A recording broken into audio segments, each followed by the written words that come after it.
Your stomach drops before your brain has finished processing the words. Your heart does something strange, a skip, a thud, a sudden weight behind your ribs. Your hands go cold. The room feels slightly further away. This is not anxiety playing tricks on you. This is your body executing an ancient biological program, one that fires automatically, precisely, and completely without your permission. In the next few minutes, we're going inside the body, in real time, to show you exactly what happens, organ by organ, in the seconds and minutes after bad news arrives. It starts in your ears. Sound waves enter the auditory canal, strike the eardrum, and convert into electrical signals that travel through the auditory nerve to the brain's cortex. Your brain begins parsing the words, tone, meaning, context. But here's what most people don't know. Before your conscious mind has finished understanding what it just heard, before you've had a single thought about it, a structure deep in the brain called the amygdala has already read the emotional weight of those words. The amygdala doesn't wait for logic.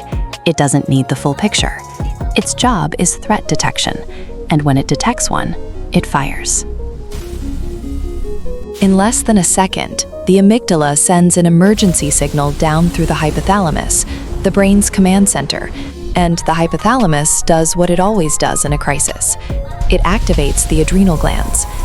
Sitting on top of your kidneys, the adrenals begin releasing a surge of two powerful hormones, adrenaline and cortisol. Adrenaline hits the bloodstream almost instantly. Your heart rate accelerates, your blood pressure climbs. Blood vessels near the surface of your skin begin to constrict, redirecting circulation toward the muscles, the lungs, the brain. This is why your hands go cold. The blood has been called inward. Your body is preparing for action. Your breathing changes, shallow, faster. The airways in your lungs widen slightly to pull in more oxygen. From the outside, you may look completely still. Inside, your body is running at emergency speed. Now, something else happens, something most people feel but can't explain. The stomach drops. Not metaphorically, physically.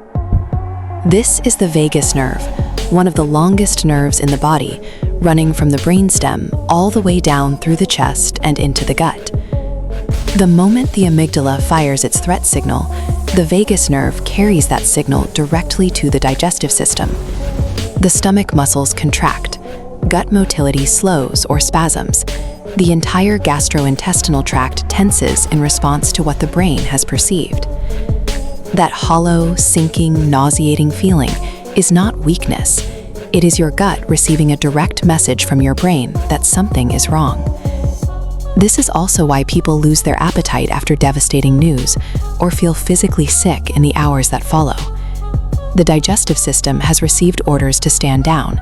It has more important things to deal with. Meanwhile, back in the brain, something quieter is happening. The prefrontal cortex, the part of your brain responsible for rational thinking, decision-making, and emotional regulation, begins to go partially offline.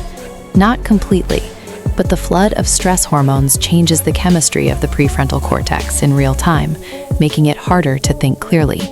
This is why bad news can make you feel stupid in the moment, why people forget things they were just told, why they ask the same question twice, why the simplest decisions feel impossible. The brain has not failed. It has simply deprioritized reasoning in favor of survival. Time does something unusual too. Many people describe the moment of bad news as moving in slow motion, or alternatively as a blur they can barely recall. Both are the same mechanism. When the brain shifts into high alert mode, it processes sensory information more intensely, recording more data per second than it normally would. This is why the moment feels stretched. It's because it is. The brain is paying extraordinary attention. And yet, the emotional intensity can also disrupt memory consolidation in the hours that follow, which is why people sometimes can't remember whole conversations they had right after receiving devastating news. One of the least discussed effects happens in the immune system. Within minutes of a significant stress response, the body temporarily suppresses certain immune functions. This is a survival trade-off. Running the immune system requires energy. When the body believes it is in immediate danger, energy is redirected toward systems that help you survive the next few minutes, not the next few months. For a single, short stress event, this suppression is minimal and temporary. That for people living in prolonged grief or chronic emotional distress, the immune impact accumulates. This is one of the physiological reasons why intense loss often precedes illness. The body does not separate emotional pain from physical cost. Then comes the final phase, and it's one the body adds deliberately: numbness.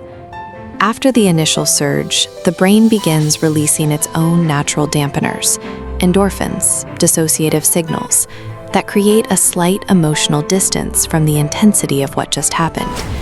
This is not denial. This is protection.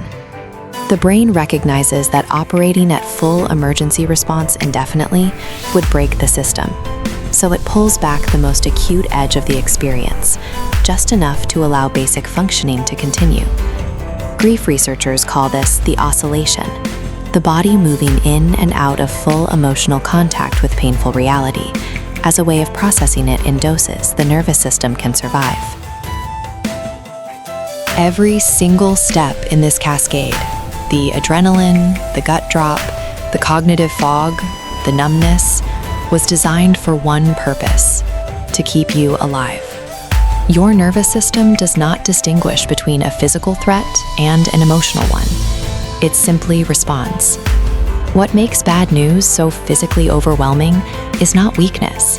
It's the full weight of a survival system that has been finely tuned over hundreds of thousands of years, activating in response to something it recognizes as danger.